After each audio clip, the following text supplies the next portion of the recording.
Robert Sanchez. So it finishes Brighton 2, Chelsea 1. Chelsea's goal, by the way, the only shot on target that they mustered, if you can give that to Palmer, as Brighton are through. Chelsea are the talking point here, aren't they? Just again, so flat, so slow, so pedestrian. It's like Enzo Maresca hasn't gone in there and did what he did at the start of the season when we were giving them lots of praise. In fact, the discussion was, as you know, and I think it was serious enough, as they were in the title race, can they stay there? Mm-hmm. The form was that good. I think we kind of expected them to slip, but they've slipped back into this Graham Potter, Mauricio Pochettino, Thomas Tuchel sort of pedestrian passing game. 57% possession, way more than Brighton. What did they do with it? Absolutely nothing. There's no cutting edge to the game. Palmer stopped influencing the matches like he was. And Kunko up front, I mean, what a total waste of money he's been. And on top of that, they're looking a bit fragile at the back now as well. So we know this club, this ownership can make random, rash decisions. Now, they must have been very pleased with what they saw pretty much from the summer to Christmas. But if this kind of performance continues and they slide down, they're out the FA Cup, and obviously not in the Carabao Cup, they slide down that table and they start heading out of Europe. I've said it before, Enzo Maresca's at a club where they will make snap decisions. They won't say, we'll give you, 2 or 3 years, like Arsenal did with Arteta, through the bad spell. And he's rebuilt it, the title challengers, blah, blah, blah. They, historically, even with this ownership and the previous ownership, they haven't done this. No. They've made snap decisions. What's changed, results. Why have they? Well, because they were so great to watch, entertaining, vertical, quick, and that just seemed to has all disappeared. Why? I don't have the answer. The pace to the game has gone. I remember watching them multiple times in the first half at Wolves, at West Ham, so many other games where they almost allowed the other team the ball. They didn't press. And then when they either won the ball back or the opposition coughed up possession, within 4 or 5 seconds, they were in the opposition penalty box.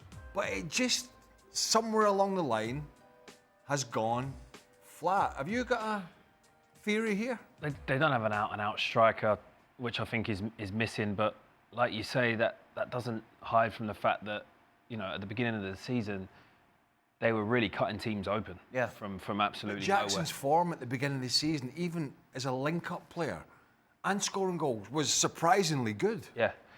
And that's gone. Everyone's gone down. Like Madueke was so good.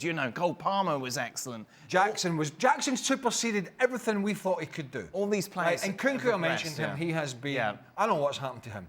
I know he's not had much game time, but I don't know what's happened to him. But all those players that the form, Jadon Sancho.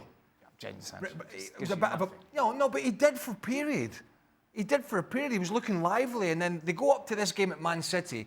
They don't have a fullback, and they've got Mateus Nunes up there, and they don't even try and exploit it. Yeah. PSG did it, and see what happened to them. So lots of things have changed. Now, when you have 1 or 2 players that maybe drop a few levels or a few percents to their early season performances, you can sort of cope with that. When it's 5 or 6, or maybe more than that, then that's a problem. The thing was as well, what's striking here, Brighton weren't that good. No, it was kind of the best of a bad bunch today. Yeah, it felt like no one really wanted to win the game, to be honest, and it was just whoever got the better chance and managed to put their chance away would win the game. I think it's just a lack of consistency from Chelsea's point. They're a young team. I don't want to give them too many excuses because, when you're up there for shouts for the title. Is that a thing?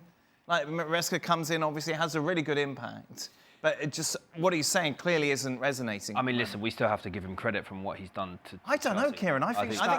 I think he's run out of house money now. I think if this was last season, I think we would have been giving Chelsea a lot more stick today. I think we got to lay off them a little bit. Maresca's done a great job to put them at least back in the running. You're going soft, for Europe. But it is though. you look at how bad they were last season. I did not expect them to be anywhere near the top 4 this season, and they're sat 4th at the moment.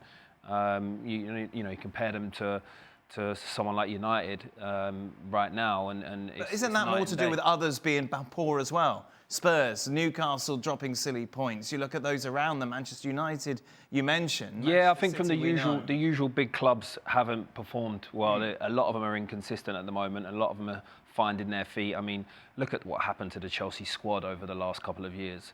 Right now, I think they'll bite your hand off for finishing 4th.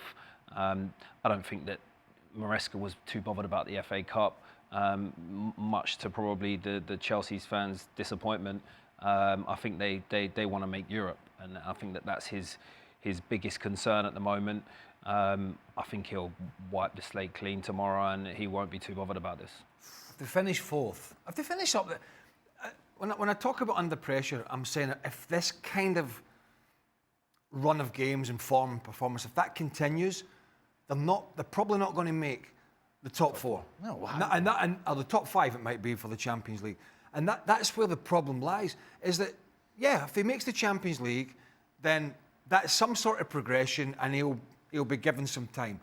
If they finish 7th or 8th and the likes of Bournemouth finish above them and sides like maybe Fulham, because when you start sliding, teams just jump above you very, very quickly.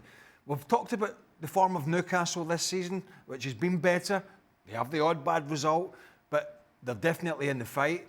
And I think the problem for him, if he can arrest this run of recent poor performances and have a strong finish to the season in the league, I think he'll be absolutely fine.